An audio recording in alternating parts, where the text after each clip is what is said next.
My word for the day is terms. Immediately, I think of terms and conditions.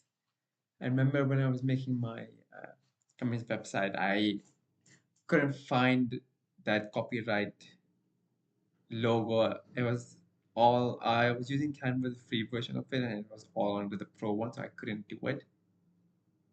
And so that was the first thing that I learned on what was it on Inkscape on how to like make the graphic.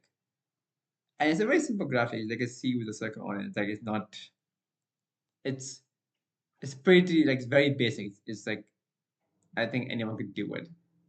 But for me, why I remember that it was because that was the first time that I actually did something like not not first time, but like one of the first few times that I did something that was more graphic, that was more creative, that was not writing or like working, but something. It was a new field for me, and just doing that, which was like again in hindsight, very basic, a very small thing. For me, it was a huge accomplishment, but that was a thing that I never did before. And it's the same thing what like somebody talks about. It was from the outside, everything looks shiny, it looks new, it looks like it's just the best thing ever. Like this is what I'm looking for. But once you're in the field, when you're in the trenches, then you realize how difficult or how tough and how much work has to go into it to produce the outcome. And just from making the simple logo, right?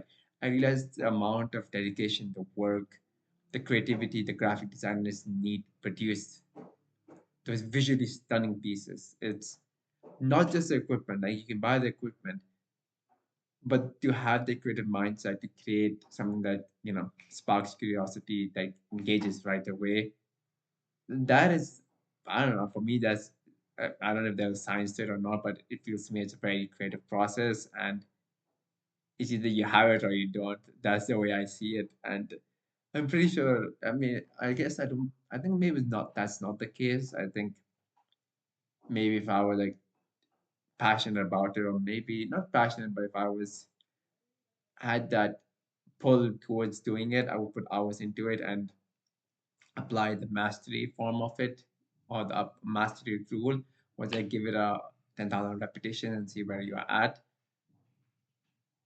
I guess it's just I didn't have that pull. As Tony Robbins talked about push versus pull, how my own journey when I started it a few years ago was from a push, was from a place of hatred, all the negative spiral talks. That was me pushing away from that, running away from that. And now when I'm able to give myself grace, more compassion, more empathy, I'm being pulled towards the work, and ironically, I'm putting in more hours than I did before. So it's funny how that works. But all the podcasts I've listened to talk about the same thing, which is at the beginning you need that push, you need that drive, you need that you just need whatever energy you have, whatever you got, you use that to have the terminal velocity at the beginning. Like at the start of a rocket ship journey, you need those extra thrusters so that it gets the maximum lift-off speed at the beginning. And then once it's up in the stratosphere, it loses those thrusters and it's just going on its own. But at the beginning, you need a lot of momentum. I think like that's inertia.